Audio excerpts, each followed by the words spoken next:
불황, 이 단어만 들어도 지갑이 움찔하는 분들 많으시죠? 오늘은 불황기에 신용카드를 사용하는 것이 왜 더 가난으로 이어질 수 있는지, 그리고 그 근본적인 원인이 카드 자체에 있는지, 아니면 다른 곳에 있는지 냉정하게 짚어보겠습니다. 단순히 신용카드 사용을 자제하라는 뻔한 이야기 대신 불황이라는 현실 속에서 신용카드가 우리 삶에 어떤 영향을 미치는지, 그리고 어떻게 슬기롭게 대처해야 하는지에 대해 자세히 알아보는 시간을 갖겠습니다. 불황과 신용카드의 불편한 관계. 불황은 우리 지갑에 직접적인 타격을 줍니다. 소득 감소, 물가 상승, 고용 불안 등 이런 상황에서 신용카드는 마치 달콤한 유혹과 같습니다. 당장의 어려움을 모면하게 해주는 편리한 도구처럼 보이지만 사실은 더 깊은 수렁으로 빠뜨리는 함정일 수 있습니다. 마치 영화 속 주인공이 위기를 모면하기 위해 악마에게 영혼을 파는 것처럼 말이죠. 불황기에는 소비 심리가 위축됩니다. 사람들은 불확실한 미래에 대비하기 위해 지출을 줄이려는 경향을 보이죠. 이는 자연스러운 현상입니다. 미래에 대한 불안감이 커질수록 사람들은 돈을 아껴 쓰려는 본능을 갖게 됩니다. 그런데 신용카드는 이러한 소비 심리를 자극합니다. 당장 돈이 없어도 물건을 살 수 있게 해주니까요.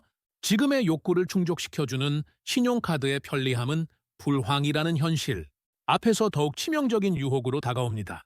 문제는 이렇게 소비한 돈은 결국 갚아야 한다는 것입니다.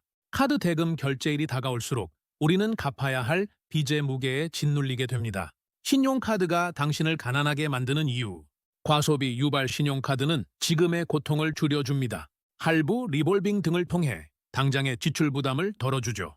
하지만 이는 미래의 빚으로 이어집니다. 불황으로 소득이 줄어든 상황에서 빚을 갚는 것은 더욱 벅찬 일이 될 수밖에 없습니다. 예를 들어 갑작스러운 실직으로 소득이 끊긴 상황에서 신용카드 빚은 생존을 위협하는 덫이 될 수 있습니다. 당장 먹고 살 돈이 부족한데 카드 빚까지 갚아야 한다면 그 고통은 이루 말할 수 없겠죠? 높은 금리 신용카드 대출 금리는 일반적으로 높은 편입니다. 특히 리볼빙 서비스는 연체 이자율에 육박하는 금리를 적용하기도 합니다. 빚을 갚지 못하면 눈덩이처럼 불어나는 이자는 당신을 더욱 궁지로 몰아넣습니다. 고금리는 빚의 늪에서 헤어나오기 어렵게 만드는 가장 큰 요인 중 하나입니다. 100만 원을 빌렸는데 1년 뒤에 120만 원을 갚아야 한다면 그 부담감은 상당하겠죠? 불황으로 소득이 줄어든 상황에서는 더욱 뼈아픈 현실입니다. 무계획적인 소비 신용카드는 돈을 쓰는 행위에 대한 경각심을 둔화시킵니다. 현금을 쓸 때는 지갑 속 돈이 줄어드는 것을 보면서 소비에 대한 브레이크를 걸 수 있지만 카드는 그렇지 않죠. 나중에 갚으면 돼라는 안일한 생각은 결국 감당하기 어려운 빚으로 이어집니다. 마치 게임 속에서 아이템을 무분별하게 사용하는 것과 같습니다. 처음에는 즐겁지만 나중에는 감당할 수 없는 수준으로 빚이 늘어나게 됩니다. 심리적 함정 신용카드는 소유의 만족감을 쉽게 느끼게 해줍니다. 갖고 싶었던 물건을 지금 당장 손에 넣을 수 있으니까요.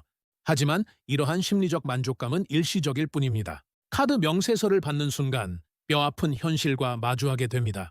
마치 도박과 같습니다. 처음에는 돈을 따는 짜릿함에 중독되지만 결국에는 모든 것을 잃게 되는 것이죠. 카드가 문제일까? 구조가 문제일까? 그렇다면 신용카드가 문제의 근원일까요? 아니면 다른 요인이 있는 걸까요? 저는 신용카드 자체가 문제라기보다는 불황이라는 특수한 경제 상황과 개인의 소비 습관, 그리고 금융 시스템의 구조적인 문제들이 복합적으로 작용한 결과라고 생각합니다. 불황의 그림자 불황은 소득 감소, 고용 불안, 물가 상승 등 경제 전반에 걸쳐 부정적인 영향을 미칩니다. 이러한 상황에서 신용카드는 단순히 빚 이상의 의미를 갖습니다. 생존을 위한 필수 소비를 가능하게 해주는 수단이 되기도 하죠. 예를 들어 갑작스러운 질병으로 병원비를 지불해야 하는 경우 신용카드는 마지막 희망이 될 수 있습니다. 하지만 이러한 상황에서 신용카드는 득이 될 수도 독이 될 수도 있습니다. 소비 습관의 중요성, 자신의 소비 패턴을 제대로 파악하고 예산을 계획하는 습관은 매우 중요합니다.